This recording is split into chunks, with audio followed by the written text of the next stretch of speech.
Okej. Ja, den fungerar.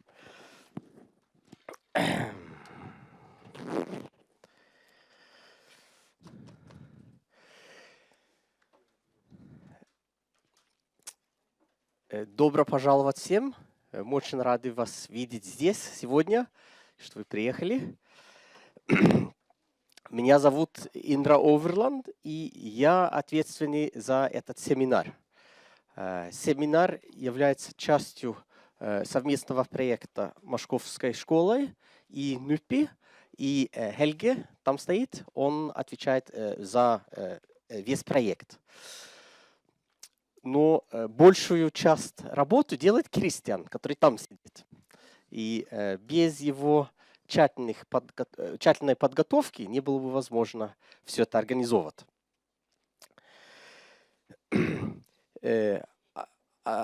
Одна практическая вещь.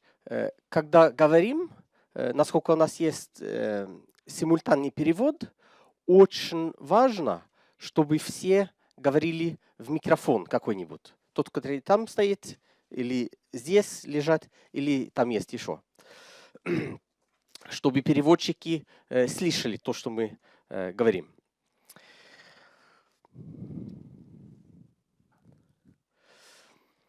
И я надеюсь, что вы будете слушать, по крайней мере, этот краткий доклад сейчас очень внимательно, потому что я постараюсь объяснить некоторые вещи, которые, я надеюсь, вам поможет понять другие доклады и другую информацию в течение этой недели.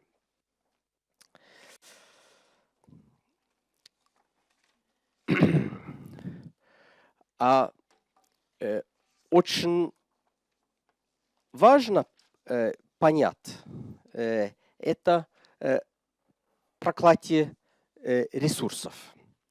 Я не знаю, если многие слышали о проклятии ресурсов. Оно тоже называется парадокс изобилия. И суть здесь в том, что страны, у которых много ресурсов, и можно считать, что им повезли. А на самом деле очень много из них, большинство из них, окажется неудачными. Это немножко похоже на людей, которые выиграют на большую лотерею. Кажется, очень им повезло, а на самом деле их жизнь не становится лучше в многих случаях. Проклятие есть три аспекта или варианта. Одно, самое парадоксальное, это экономическое, что страны с богатыми природными ресурсами, чаще всего у них экономический рост ниже, чем в странах без этих ресурсов. Второй аспект – это конфликт. Не во всех, но в некоторых таких странах есть много конфликтов. От острых политических конфликтов между элитами до гражданских войн. Это особенно в Африке наметилось. А третий аспект – это авторитарность. В таких странах видится больше авторитарности, чем в странах без больших природных ресурсов.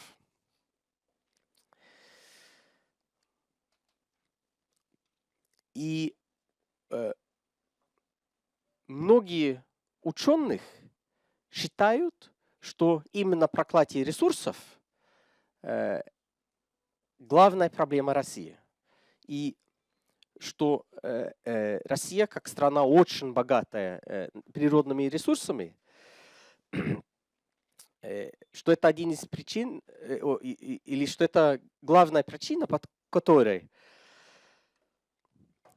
она не реализует свой полный экономический потенциал и что это тоже может быть причиной демократический дефицит в России.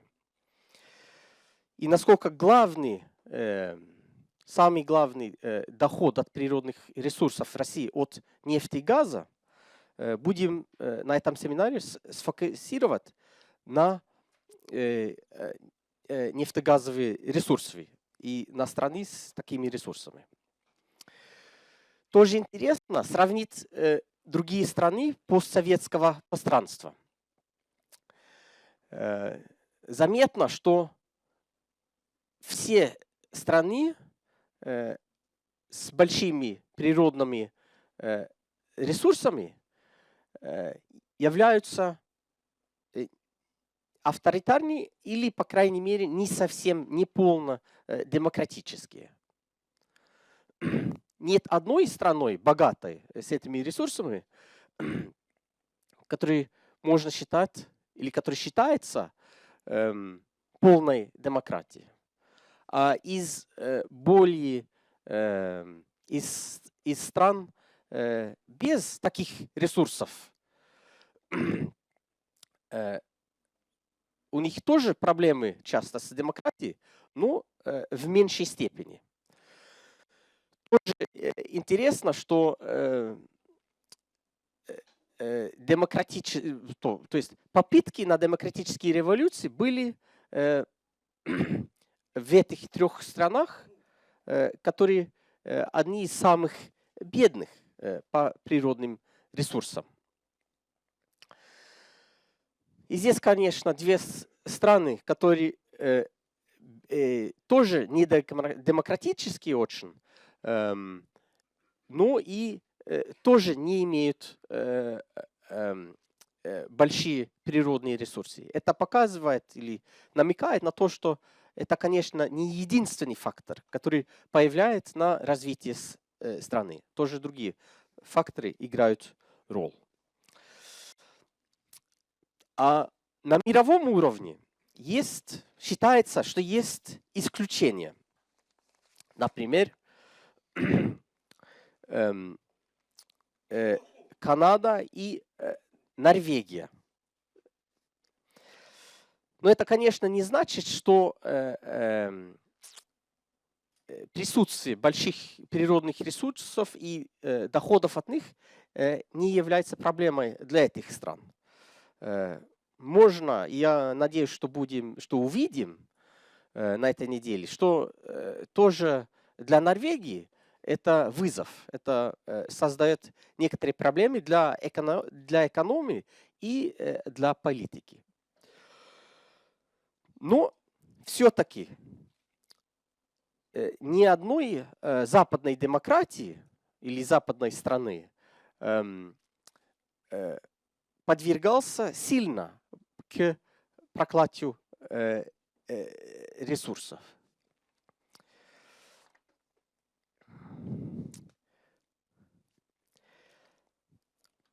И причина за этой разницей, почему некоторые страны могут избежать, более-менее избежать этой проблемы, считается один из главных причин, или единственная причина, это социальные политические учреждения, созданные до появления доходов от природных ресурсов. И то, что эти учреждения являются более сильными. Но это все немножко сложно, потому что все страны претендуют на такие учреждения. Вот здесь у нас, например, парламент Северной Кореи. А Северная Корея называется Народно-демократическая республика и имеют все эти же учреждения, которые присутствуют в демократических странах. И также в всех странах, или в большинстве странах есть какой-то парламент, есть какая-то или какие-то партии, есть выборы. И если есть нефть, то есть чаще всего сейчас нефтяной фонд. и так далее. Чем тогда отличаются страны с реально функционирующими учреждениями от стран с более поверхностными учреждениями? Это сложный вопрос, как их отделить. И для исследования этого вопроса как раз и создан наш проект. Мы будем именно смотреть на разные страны и их учреждения, и именно как работает общественная дискуссия вокруг нефтяного сектора. Гипотеза, что постоянная и безграничная общественная дискуссия на основе многостороннего сильного гражданского общества обеспечивает продолжительное функционирование учреждения нефтяного управления нефтяного сектора путем многополярности идей и больше всего сдержек и противовесов. То есть checks and balances. И здесь имеется в виду гражданское общество в широком смысле. Не только неправительственные организации, но и все те, которые принимают участие в общественной дискуссии, то есть эксперты, госслужащие, граждане и очень важно, конечно, СМИ, роль, которую они играют.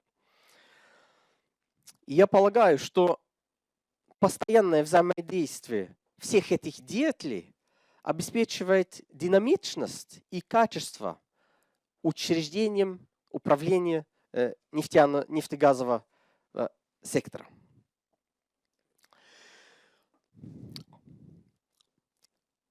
Толчком для идеи этого проекта тоже послужила норвежская программа помощи в развитии, называется «Нефть для развития» – Oil for Development. В ней, кажется, особенно в ранние годы, хотели дать помощь другим странам нефтяным, скопировать норвежские учреждения управления нефтяного сектора, не обращая внимания на важность специфически норвежского общественно-политического контекста, от которого зависит успешная деятельность этих учреждений. Так что это тоже некоторое скорректирование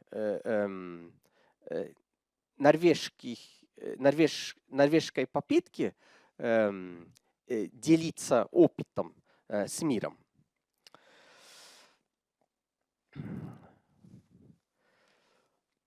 На этой неделе у нас будет ряд докладов по норвежским темам и посещение норвежским учреждениям. Это больше всего сегодня и завтра. И фокус на Норвегии, это, конечно, потому что мы находимся в Норвегии, но тоже потому, что Норвегия считается одной из стран, который больше всего избежал проклятия ресурсов. Поэтому пример, как на самом деле работает наша система, надеемся, интересная.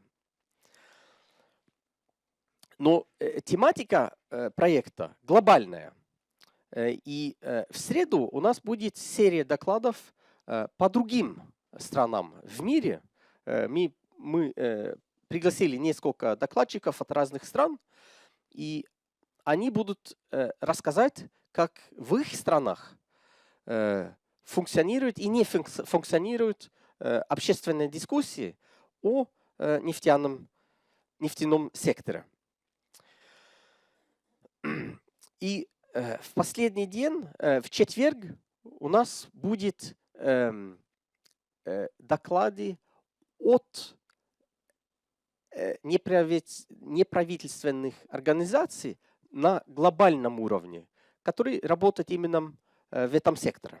То то есть организации, которые стараются повлиять на управление нефтегазовых и других природных ресурсов на мировом уровне.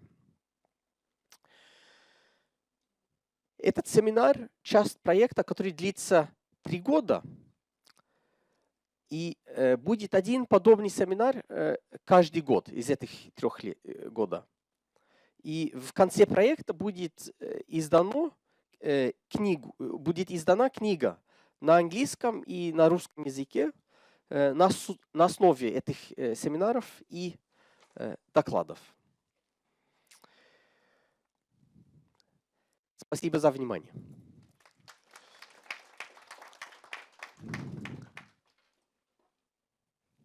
Вот. Есть какие-нибудь вопросы тоже вот, к тому, что я говорил, но тоже, может быть, практические вопросы и так далее. Пожалуйста. Вадим Коростелев, Московская Хельсинская группа. У меня такой вопрос. Наверняка вам знакома концепция и исследования Нобелевского лауреата Дугласа Норта по поводу институтов. Ну, то, что вы говорите про роль учреждений. И его вывод в нескольких работах, который подтверждается многими исследованиями, он состоит в том, что кроме учреждений и формальных правил их функционирования, важнейшую роль в демократии играют убеждения, то, что он называет beliefs. Вот. Насколько я понимаю, ваша гипотеза как раз работает на развитие вот этой третьей линии, которая связана с тем, что общественная дискуссия вносит вклад вот в эти убеждения. И тогда, мне кажется, было бы интересно посмотреть, какова динамика трансформации этих убеждений, то есть не только институтов, но и трансформация этих убеждений и в России, ну и, может быть, в Норвегии, поскольку вы этим опытом обладаете, это было бы очень интересно. Спасибо. Согласен. Это очень к теме. И я согласен, что наша тематика очень близ к его тематике и его точки зрения. У нас все-таки чуть меньше сосредоточенность на культуру и на идеи, и может быть, немножко больше фокус на роли разных деятелей и именно на процесс дискуссии. Конечно, под процессом тоже лежит какая-то культура. И надеюсь, что будем касаться его тоже.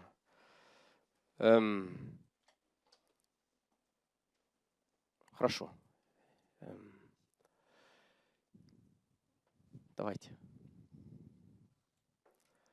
Меня зовут Светлана, я из Ярославля. Тоже хотела коллегу поддержать в этом направлении. Очень интересно продолжить дальше дискуссию. И хотелось бы также поговорить в течение этих дней последующих о, вот есть такое понятие, как транзит демократии.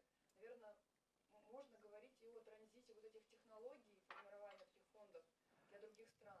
Насколько они успешно были приняты, какие были ошибки, для того, чтобы мы могли их анализировать и применять.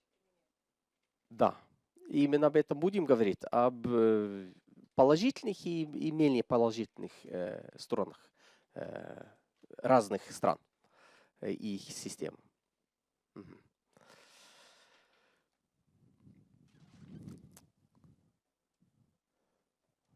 Наталья Балакирева, Орел. На мой взгляд, вы несколько схематично подходите к определению демократических стран. Например, я не считаю Украину с Молдовой полностью демократическими, как и Россию полностью недемократической. Поясните, какими критериями при определении демократии вы пользовались при составлении этой таблицы? Ага. И я согласен с вами. Это, насколько эта схема получается немножко схематически. И я согласен, что здесь это можно сказать, что это континуум какой-то более. И тоже будут разницы во времени. Вот в разные моменты разные страны попали бы в другие части схемы. И я не пользовался конкретными данными, чтобы это делать. Это просто моя идея. Но я достаточно уверен, что если посмотрим на есть разные 3, 4, 5 разных больших систем классификации стран в политологии. И мне кажется, что вот попадут более-менее, вот можно делить более-менее, как я сделал здесь. Но я согласен, здесь будут разницы, насколько, например, Казахстан и Россия здесь, они, конечно, тоже отличаются очень от Туркменистана. И, например, Армения и Молдова, серенькие, тоже имеют какие-то проблемы с своей демократией. Так что здесь много тонн серого.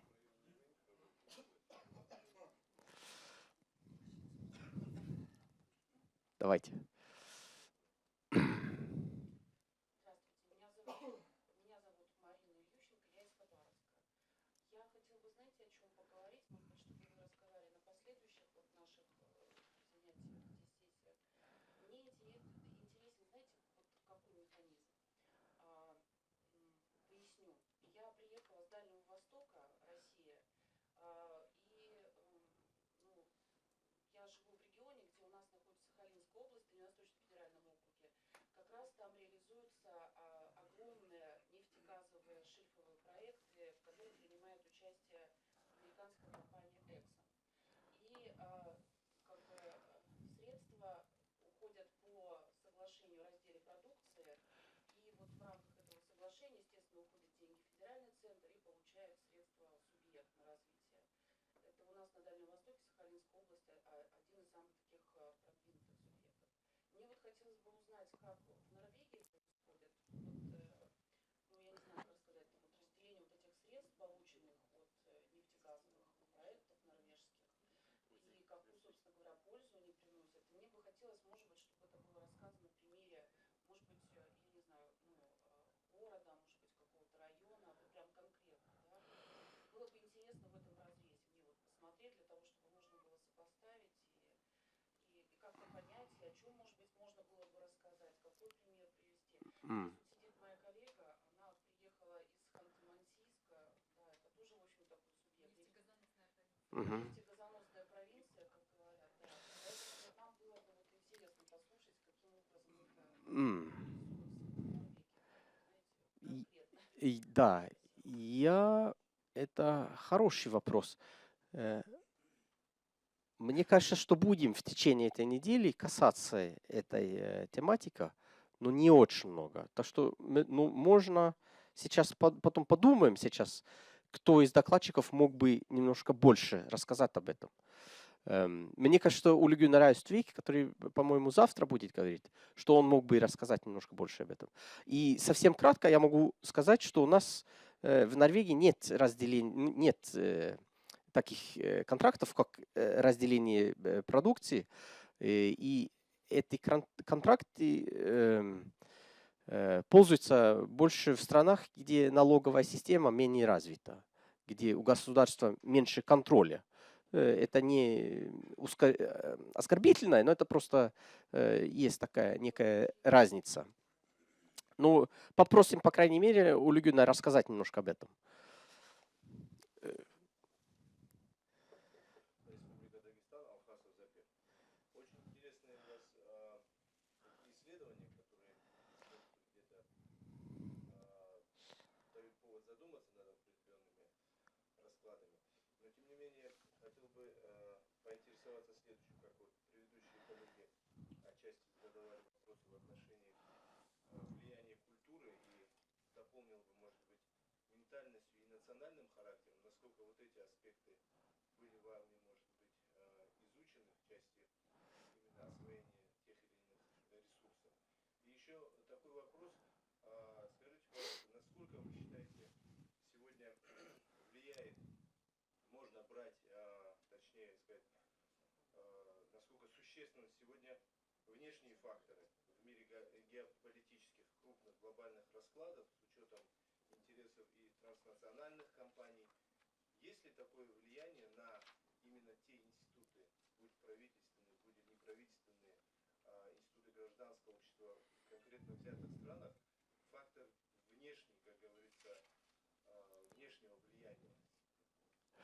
А, Были ли какие-то взятые исследования в этой части, Ваня? мгм. Как все-таки вот в части той колонки демократия взять Грузия, Киргизия, Украина, ну не совсем, наверное, эти страны, они самостоятельны и могут где-то они выстроить свою, значит, систему, свою политику, и порой мы видим, что есть все-таки определенное влияние за пределами. Мгм. Ну, первое, опять о культуре. Мы не обращали особо внимания на культуру, а больше будем обращать внимание на общественную дискуссию. Ну, конечно, общественная дискуссия зависит от культуры. Ну, это, можно сказать, что здесь, может быть, не так, в таком контексте не очень популярно сосредоточить на культуру именно, даже если это касается дела. Ну, будет интересно, я думаю, когда немножко больше услышат о разных аспектах всего этого, если вы поднимаете вопрос культуры и разницы в культуре. Вот. А второй вопрос. Влияние большие международные корпорации и так далее. Это тоже не совсем наша тематика. И мне кажется, что они очень стараются не играть роль. Именно в строении дискуссий внутри других странах, мне кажется, более-менее им удается в многих случаях не повлиять слишком много. Они больше всего стараются адаптироваться местные условия и платить как меньше можно налоги. Это их цели. И иметь какая-то безопасность для своих инвестиций. А все-таки у нас в четверг будет доклад от представителя организации EITI, Extractive Industries Transparency Initiative. Это глобальная организация, которая именно занимается этим вопросом. То есть отношения международными компаниями, нефтяными компаниями и странами, и особенно платежи разные и налоги разные. Так что будем немножко об этом говорить. Добрый день, Александр Ефремов, МГУ Москва. У меня вопрос по взаимодействию гражданского общества и нефтяного сектора. То есть роль НКО в контроле взаимодействия над нефтяными компаниями. Например, то есть крупные организации наподобие Гринписа, как они контролируют. Например, в России это очень сложная проблема контроля гражданского общества над нефтяными проектами. Большие скандалы в Ханты-Мансийском автономном округе были по поводу нефтяных разливов, но и в других нефтяных регионах, как и в других странах. Как это в Норвегии? Можно ли опыт этот, соответственно, перебросить на российские реалии? И, соответственно, как это, будет ли это отражено на семинаре? Спасибо. Да, это будет отражено в семинаре, мне кажется. И мне кажется, пока немножко рано делать заключение об этом. Но гипотез, который я показывал, намекает на разницы между странами и в чем разница и то есть в чем проблема. И гипотеза, что увидим, что в некоторых странах это свободная общественная дискуссия, в которой многие деятели присутствует. И присутствует все время. Она не заканчивается никогда. Она продолжается и продолжается и продолжается. Эм, э, эм, Даже это может быть немножко раздражительно для некоторых госслужащих, что постоянно кто-то критикует то, что они делают, и многие из этих мнений, которые выражаются от общества, могут быть не обоснованные. Но все-таки дискуссия продолжается, и это в конце концов это поднимает качество учреждения управления нефтяного сектора и потоками, прежде всего, от нефтяного сектора. И, конечно, в некоторых странах возможно иметь такую дискуссию, а в других странах пока невозможно. Или некоторые могут считать, что вообще невозможно по культурным историческим причинам. А мы хотим показывать или понять, что без этой динамики, без всего этого учреждения не будут качественными. И страна подвержется проклятиям ресурсов. Так что мы не будем сказать, я не хочу сказать, что это возможно или невозможно. Я хочу больше обращать внимание на последствия того, что есть. Вот тот слайд, на котором вы показывали три варианта проклятия. Да, вот здесь у нас авторитарность, и мы видим фотографию Муаммара Каддафи. Ага. Да, действительно, он, наверное, авторитарный режим выстроил, но, опять же, проводя параллель с национальным характером, с ментальностью, допустим, если взять той части населения, которая была в Ливии, и того экономического и социального, как говорится, положения страны с использованием как раз углеводородного ресурса этой страной, может быть, как раз-таки для некоторых стран именно и авторитарность, она и является именно путем развития, чем нежели построение новых институтов демократии, так как эти институты, сегодня я не уверен, что они будут там выстроены, и они дадут тот результат, который был при авторитарном режиме, потому что та же самая нефть, она позволяла людям иметь очень довольно-таки приличный социальный пакет, который вряд ли сейчас демократия сможет дать этим же людям, этим же гражданам Ливии.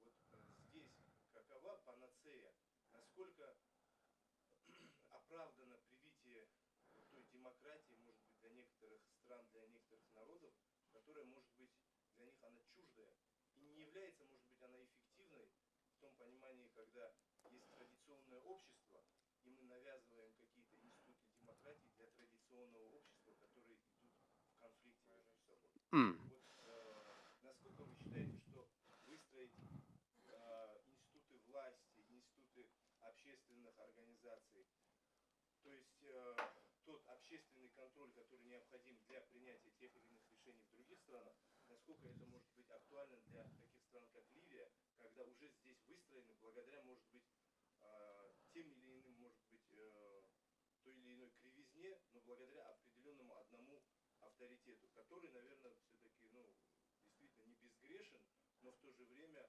определенные блага, благодаря использованию этой же нефти, он определил для, так скажем, своих граждан.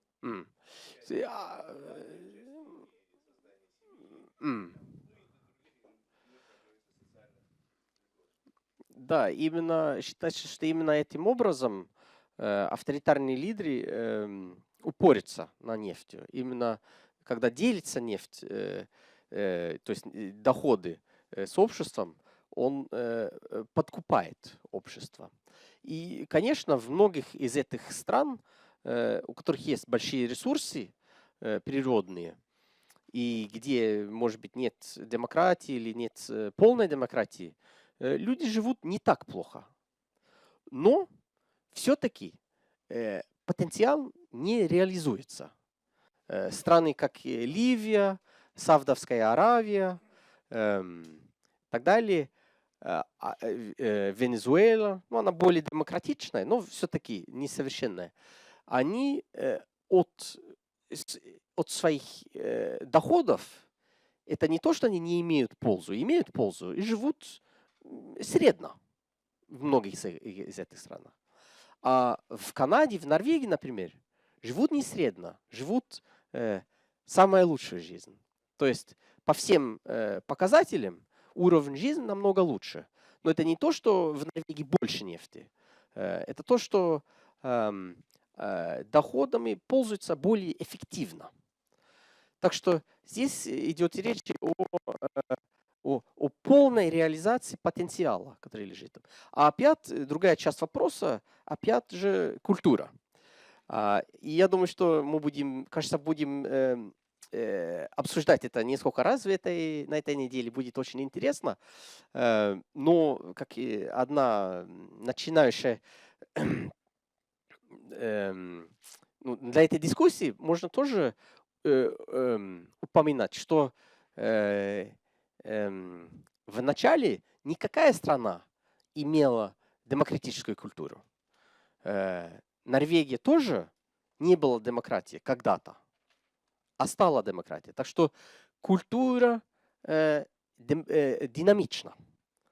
Я лично считаю, что культура в Западе, в общественной науке, принято считать, что нет культуры, что она не существует. Я не согласен с этим. Я с вами согласен.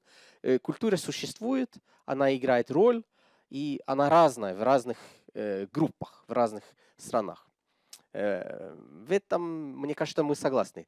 А с другой стороны, мне кажется, что культура все-таки меняется. Она динамичная, она подвергается влияние от других культур, от событий и так далее. И таким образом сложно сказать, возможно, что некоторые страны, Саудовская Аравия, например, где очень сильная своеобразная культура, возможно, что там в ближайшее время невозможно создать демократию. Или возможно, что это возможно. Это сложно сказать. Очень, да, Кристиан показывает на часы. Мне надо, я думаю, что у нас будет очень много возможностей продолжать эту дискуссию. Как раз это наша тема этой недели. И я очень рад, что кажется, что вы такие компетентные на этой тематике, и что у нас будет очень интересная дискуссия.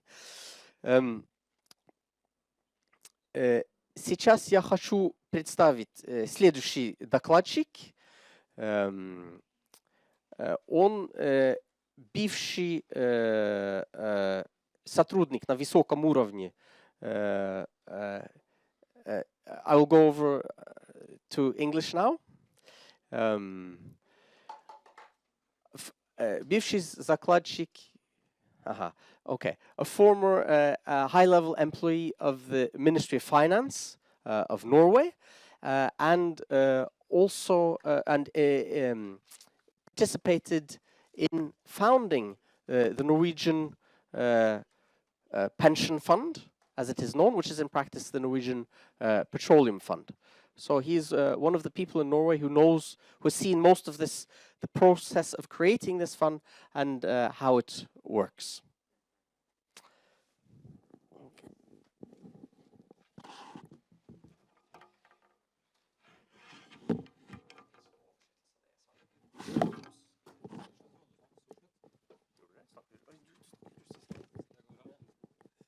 Nok til å holde et foredrag. Så det går bra.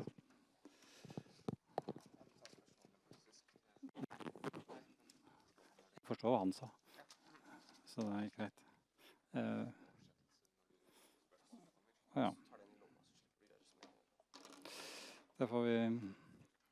Jeg tror at jeg må ha dem oversatt. Da kan vi ta det etterpå. Ok. Thank you for that. It's good to be here.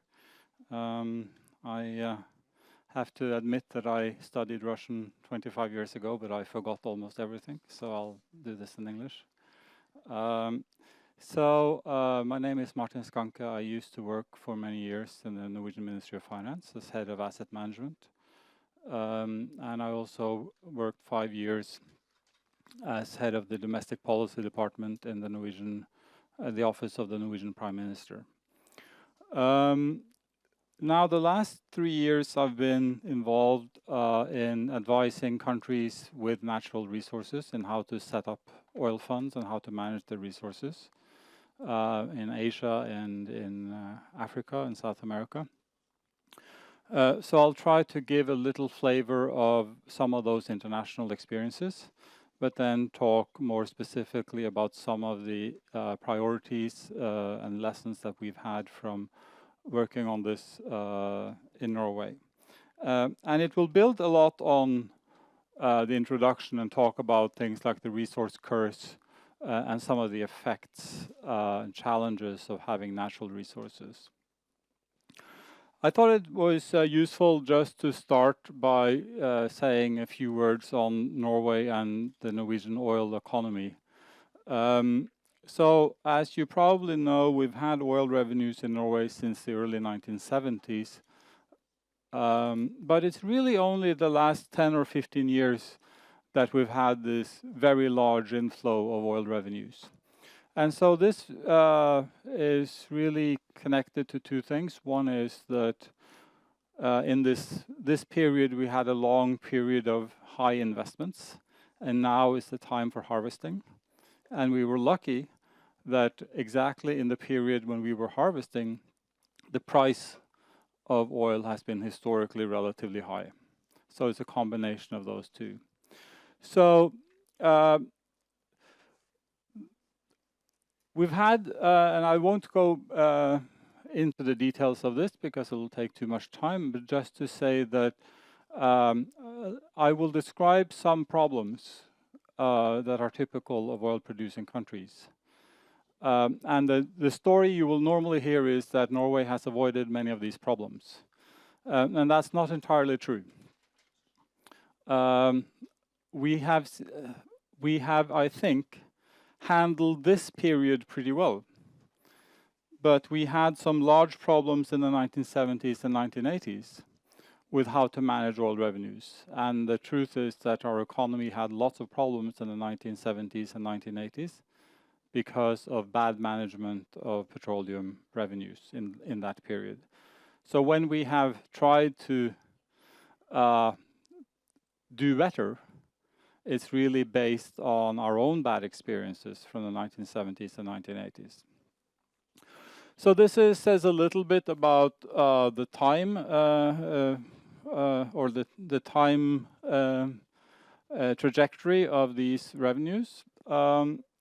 It's also useful to have a little snapshot, perhaps, of petroleum today in the Norwegian economy. So it's about 20% of Norwegian GDP.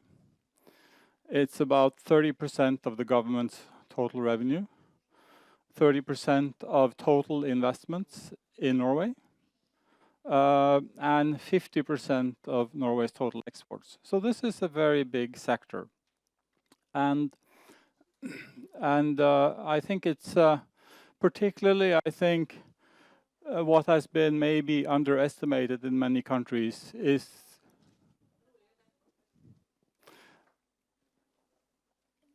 what has been underestimated in many countries is the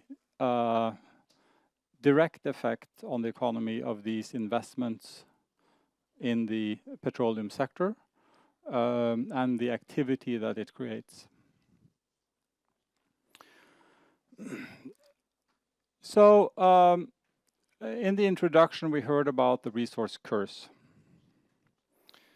And this is an illustration, really, of the resource curse in a sort of statistical form. And this is from a famous study by Jeffrey Sachs and Andrew Warner about 20 years ago, and it was called the resource curse. And what they did was they took a number of countries, all these dots represents one country, and tried to look at the resource intensity, so how much natural resources these countries had, and GDP per capita. Now, you would expect perhaps that those countries with oil would be richer on average than other countries, because they have human capital and all the other kinds of capital, but they have oil in addition. But that's not what's happened. The truth is that on average, the more oil you have, the poorer you are, but with large individual variations. So one of the interesting or important things is to try to understand why this has happened. And so this is what I'll try to say some words about. And I'll call them pitfalls. So typical mistakes that you will make in your economic policy.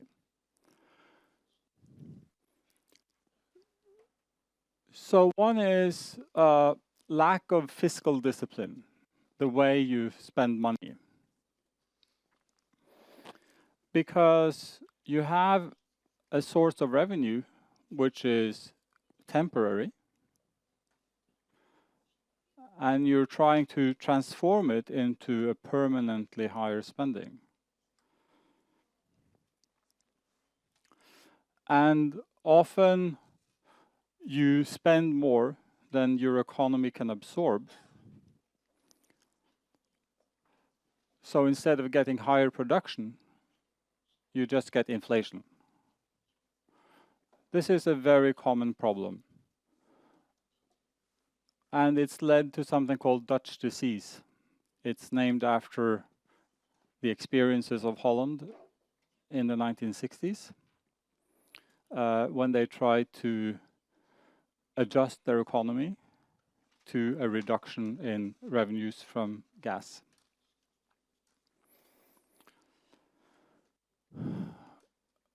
Another typical thing is bad investments.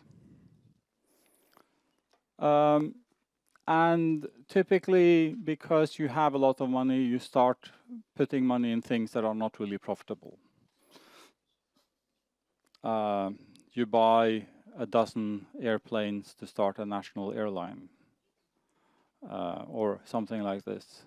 Investments that have maybe high political prestige, but very low economic return.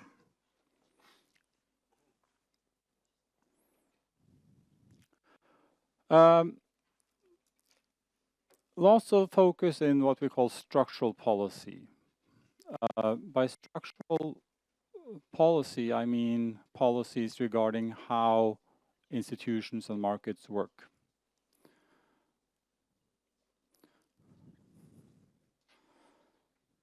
In particular, the labor market. So typically what we see in countries with a lot of oil revenue is that labor force participation rates fall. So fewer people work. And so the loss of value of the labor is much bigger than the gain from the oil revenues.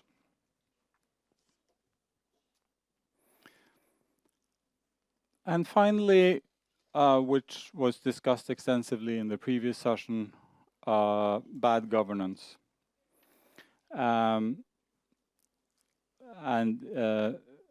Those problems, I think, are really defining for many of the oil-rich countries.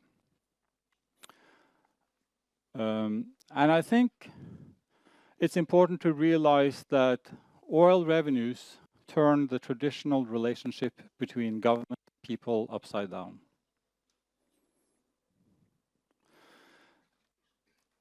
if a government relies on tax income from its people, then the government depends on the people to get its resources. And this gives, over time, the people some power, at least, over government. They demand some accountability. In the oil-rich countries, this is turned on its head, because the oil revenues go to the government, and those revenues are distributed by government. So instead of government depending on the people depend on the government.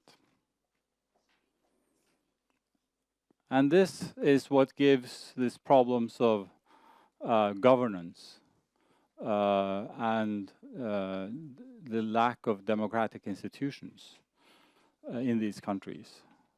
And so it really, I think, is important to have, or is a big advantage at least, to have good, strong institutions before you find the oil.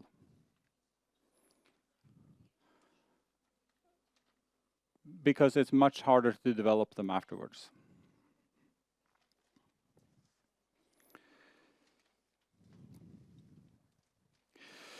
So I'll now talk about some of the Norwegian policy responses to this.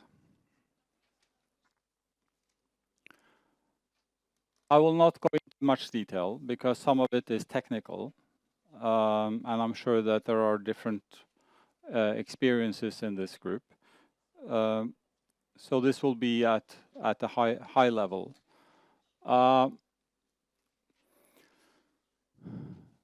This has been one important part, the way that we have taken money and invested part of it outside Norway, to make sure that the economy isn't overheated.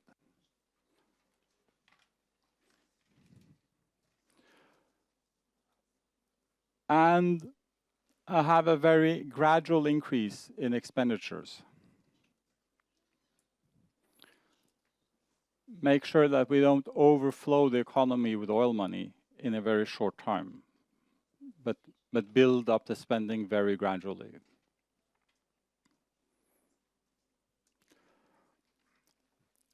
This is a little complicated, but the way that we make sure that the way things we do over the budget is coordinated with how we think about monetary policy, and in particular, interest rate setting by the central bank.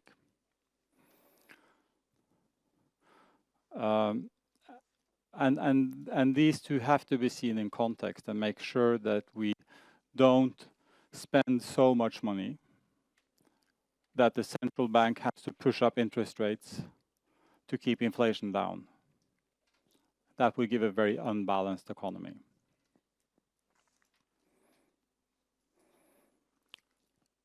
And finally, what we call counter-cyclical policy. So basically that means that when the level of activity is low, the government spends more money. And when there is strong growth in the economy, the government holds back and saves more.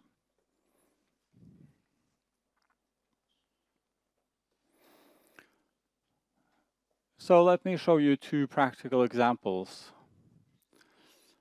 So I've compared Norway with Venezuela.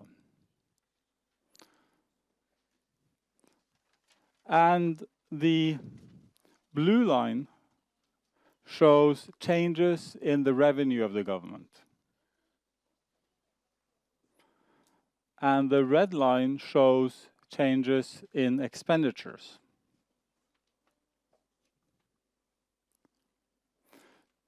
So you see that the revenues, they fluctuate a lot.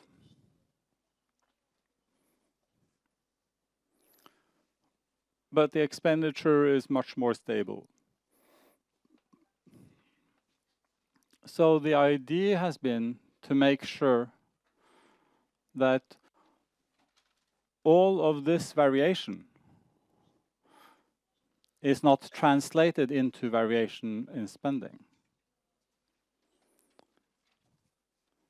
If you look at Venezuela, you see that when incomes grow, expenditures grow. When incomes fall, expenditure falls. So the expenditures follow the pattern of the income. But the problem with oil revenues is that there is large volatility. It varies a lot from year to year. So it's very difficult to spend money in that way because it gives a lot of unpredictability.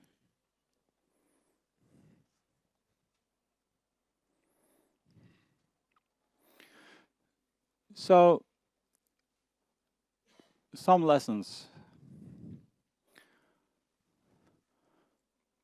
One is that these revenues are very uncertain and very volatile. So even if you expect large revenues in the future, you should be careful about spending all of that revenue now.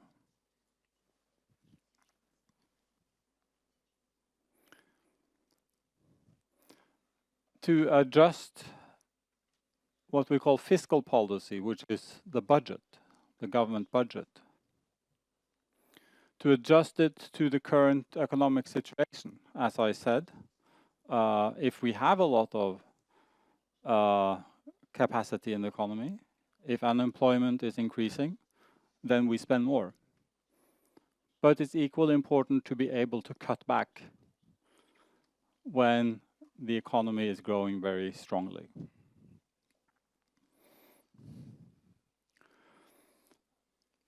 And this is because we want to protect the non-oil sector or non-mineral sector. Because what will happen if you spend too much oil money? You create overheating, high inflation, high price and wage growth.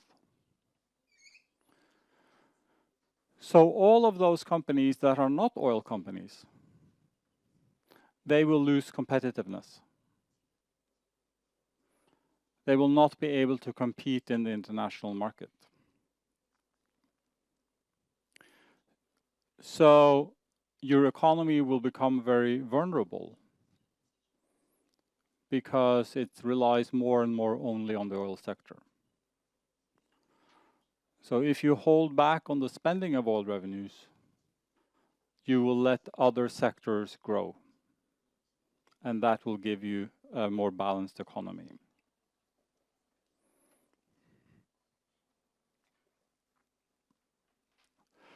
A second, there are two purposes really of these savings in the fund.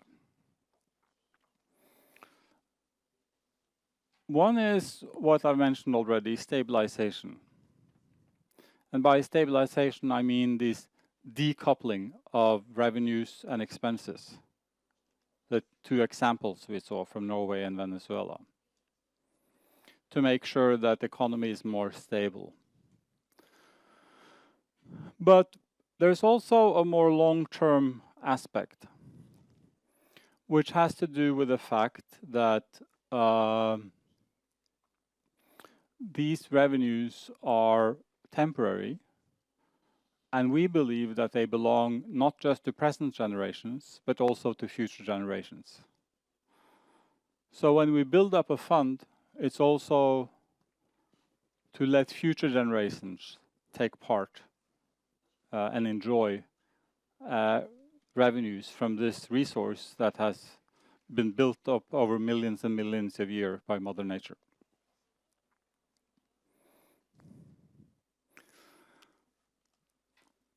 And we have found it very useful to have what we call a fiscal rule or a budget rule. And this rule is a rule that says something about how much oil money we can spend each year. And I'll come back to that. But it is useful for giving a benchmark for how much revenues you can spend in a single year. I'll come back to this.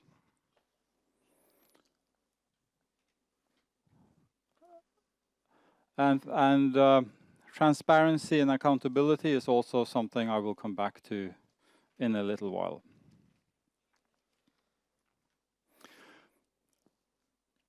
So these are some of the lessons. And then just a few words on some of the policy instruments.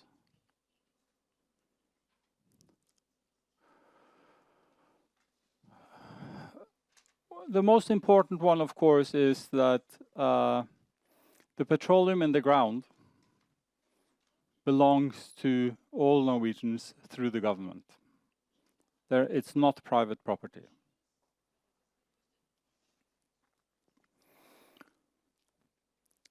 Legal framework, to have a very clear legal framework for the activities.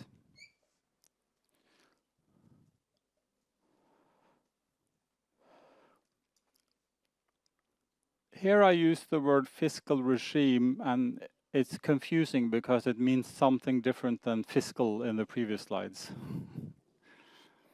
Because it's not the budget. This has to do with how we tax the oil companies. So we have a system in Norway which ensures that the government gets a lot of the revenues from the oil sector. We have private companies operating, extracting the oil, together with Statoil, which is partly state-owned. But through taxation, the government makes sure that most of the value comes to the government.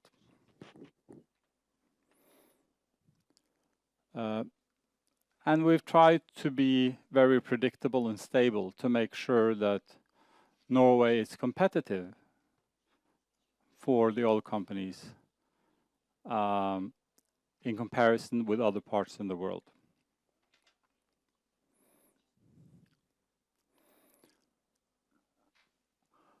This I'll talk about afterwards, which has to do with how we integrate oil revenues into the budget.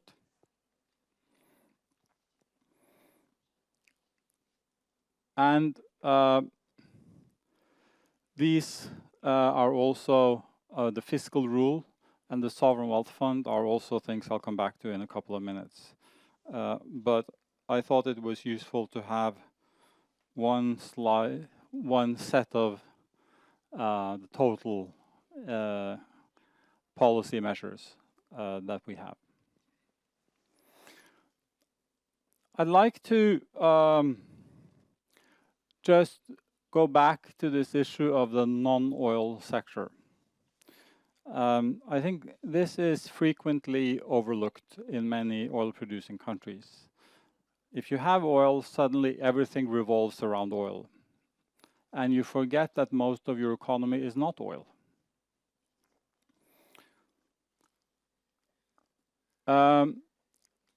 So we have made in Norway some calculations about the national wealth of Norway.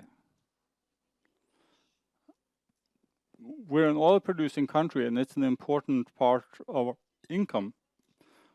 But it is 4% of the total wealth of Norway is oil.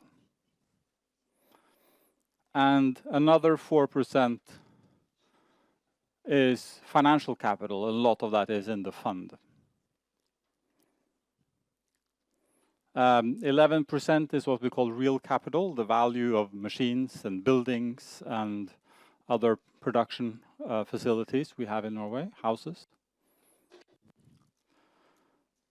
And over 80% is just the value of the labor force, the productive capacity of the labor force. So it illustrates that if you think that you can only pay attention to this, you're missing the big picture. So things like education, healthcare, labor market reform, pension systems, they are a lot more important for your economic well-being over time than oil.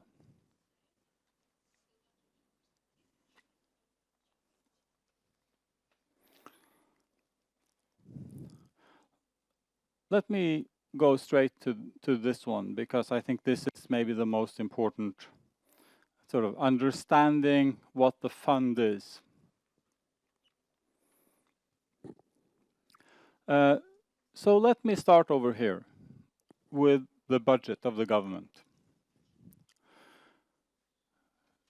So the government budget receives all petroleum and non-petroleum revenues. Everything goes into the budget.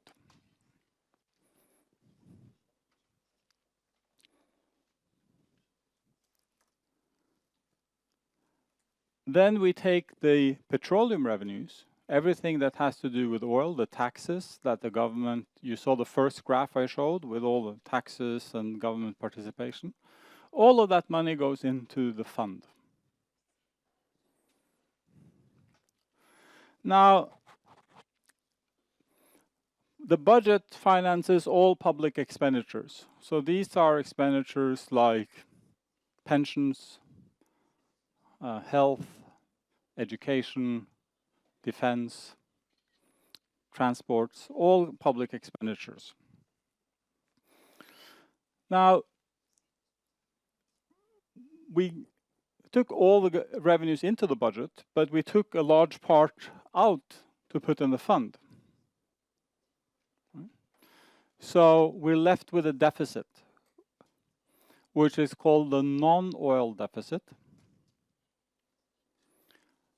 So the non-oil deficit is the difference between all of these expenditures and the non-petroleum revenues.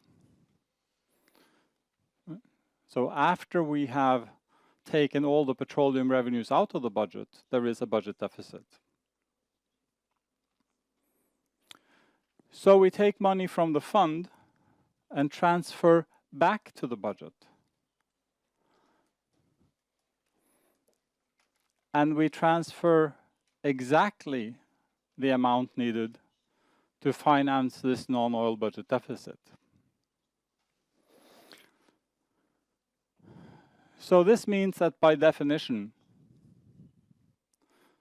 the budget balance is zero. We transferred exactly what we needed to cover the non-oil budget deficit. So what's left in the fund is then the petroleum revenues minus this non-oil budget deficit. Or in other words, the fund represents accumulation of budget surpluses for the government. There will be money put aside in the fund if and only if there is a budget surplus including the oil. So when I talk about a fiscal rule or a budget rule, that rule is actually the rule for the transfers from this fund back to the budget. And this, in the case of Norway, we've said that we will take out on average 4% of this fund every year back to the budget. Now 4% is the estimate of the real return on the fund. So the return after inflation. So think about it like this. Suppose you have a forest, and the forest grows by 4% per year. And every year you take out 4%. Then your forest will be there indefinitely. It's permanent. Right? Or suppose you have a resource of fish in the sea, and it grows by 4% per year, and you take out 4%, then the amount of fish will be constant over time. Right? So this is the way we think of the fund. We have a resource which we have transformed into a fund, and we spend the real return on that fund every year. So the idea is that the fund should be permanent. It's indefinite. Every generation can harvest from this fund if we spend 4% a year on average, and if 4% is a good estimate of the actual returns on the fund. The difficult part, of course, is we don't know how much the fund will grow over time. If you have a forest, you have a pretty good idea based on historical experience how much a forest grows every year. In financial markets, that's more difficult. But it's an important lesson. If you have a forest that grows by 4% a year, and you start cutting down 5% of the trees every year, your forest will gradually become smaller and smaller, and in the end disappear. So this is a very delicate balance.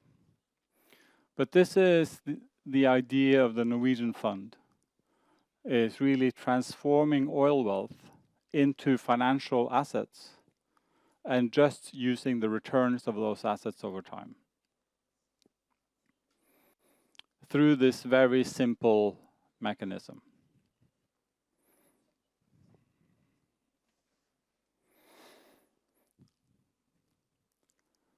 So this is the value of the fund as it is now, which is the start of this year, almost $850 billion. And within probably 2 or 3 years, the fund will be $1 trillion. And it's invested globally, spread over the whole world.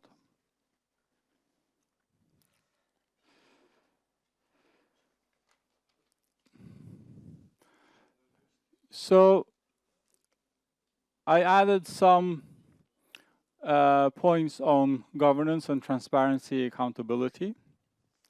I think there are some issues regarding the rights of people, but also I think in terms of management, I believe that the management is simply better when you're more transparent, because it puts some discipline on the people who manage the money. It builds confidence, and I think in the Norwegian context this is important, because we're asking people for their trust in managing $1 trillion of their money.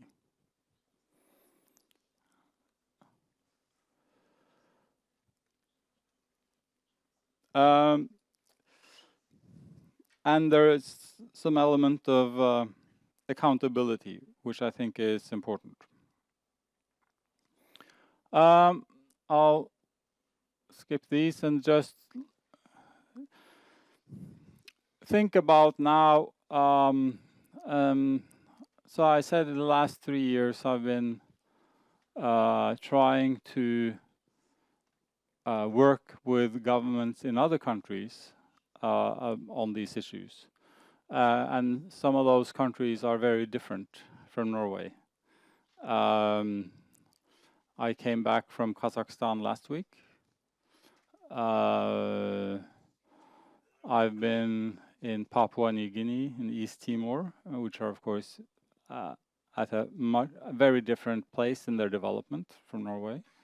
I worked in some South American countries. I worked in Libya, and next week in Burma. And so all of these countries are very different from Norway and different from each other, as is Russia. So I think one important and difficult question is how transferable are these experiences and how relevant are they for other countries? And I think there was a little discussion on that also in the previous session. So I think this is an obvious point that there. But I think that the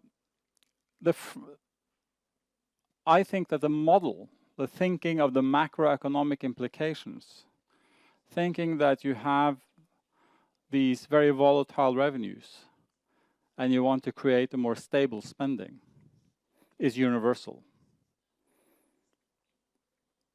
Big volatility in government spending is bad for all countries, rich or poor. But the exact level of spending must, of course, be related to the circumstances in each country. And I think it's the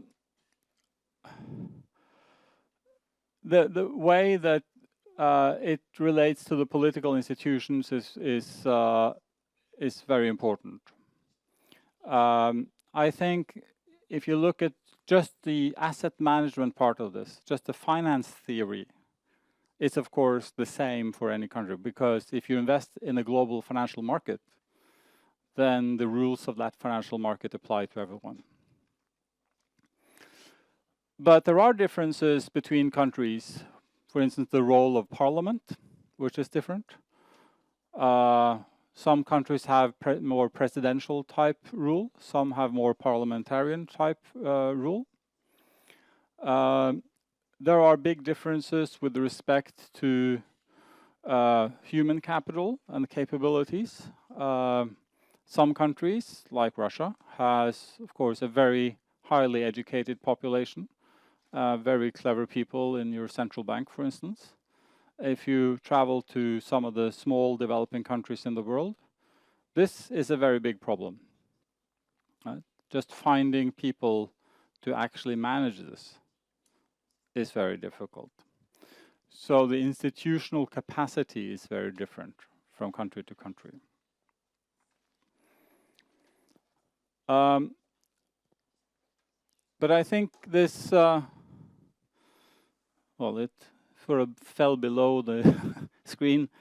But I think discipline, it's very, oh, it didn't help.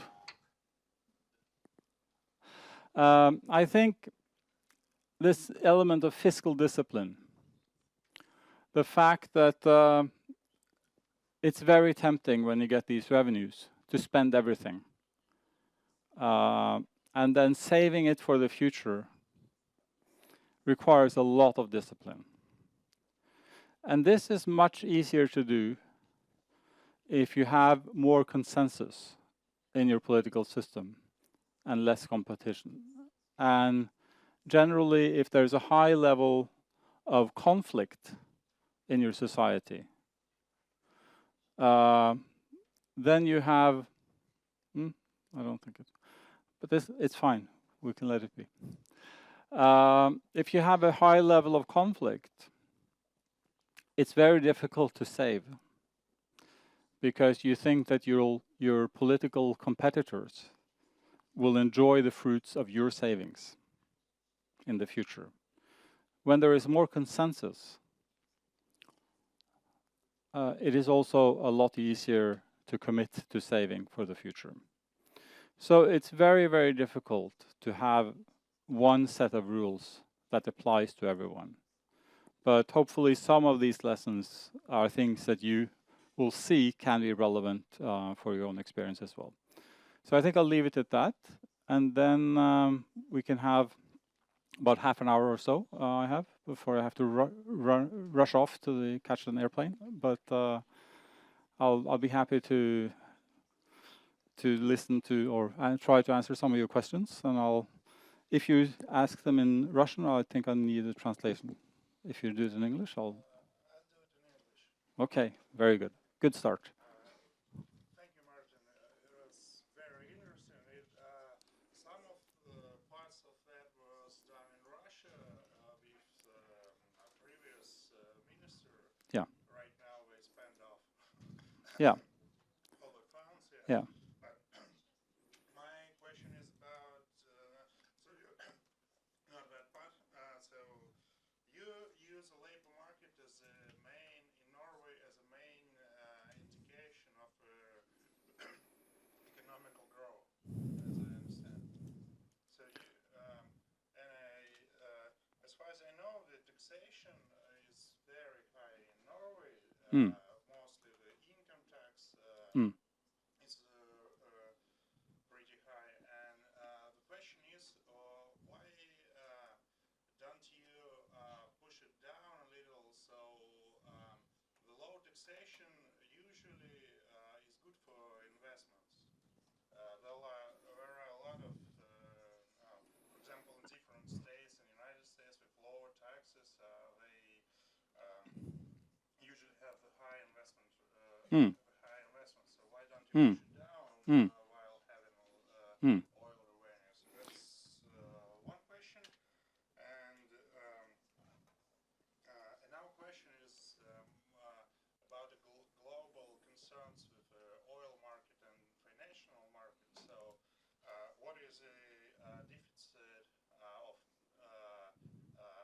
without oil revenues in Norway? And so right now we have a downtrend in oil market, and probably it would be much lower.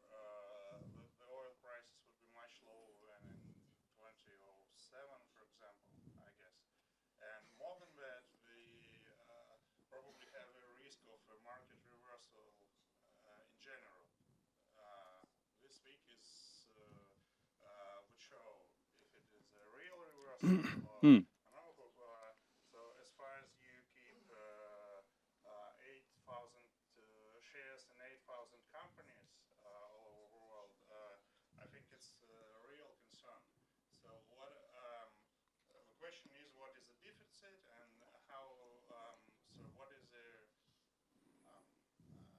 So how long could you use this savings to stabilize it, and for what levels? For example, as far as I think, we will see the 1,800 of S&P at least, or maybe even less. Or maybe we'll have a downtrend for years. Yeah. Excuse me. And so Lenoskov, I'm from customer, so it's not my it's my hobby, private investments. So let me start with the first one, the tax level. I think this is an area where there has been political discussion also in Norway, and the present government has just presented a budget last week with tax cuts. I think even with those tax cuts, Norway will be a high tax economy. My view is that if you look at this across countries, actually the countries with high tax rates have had the highest productivity growth globally. And so this is not just Norway, but look at countries like Sweden, Denmark, Finland. They have no oil. but still they have a very high level of productivity and a high level of income. Norway has oil on top of that, but even our Scandinavian neighbors are very rich countries by a global standard with very high tax rates. So I think this link between taxes and productivity growth are much more complicated. I think that the fact that we have good and cheap or free education, for instance, in itself is important for productivity growth. That we have relatively generous rules for maternity leave, for instance, for women, and subsidized childcare, gives very high labor force participation rates for women. So it gives much higher productivity growth for the overall economy. So I'm not sure that we would have higher productivity growth with lower tax rates. On the issue of the deficit and the fund, I think the present deficit, if you look at the non-oil deficit, is about 6.5% of GDP. The fund is about 200% of GDP. So even with zero return, we could live off this fund for 35 years or so. The issue of investments, I think, the key to understanding that risk is thinking about time horizon and the fact that we are investors with an indefinite time horizon. So it is true that there will be volatility in the markets, and maybe we're entering a period now with lower returns. Our response to falling prices of our investments is to buy more, because we have the capacity to do that. So we make sure that when markets are falling, we just buy more. When markets are increasing, we're selling.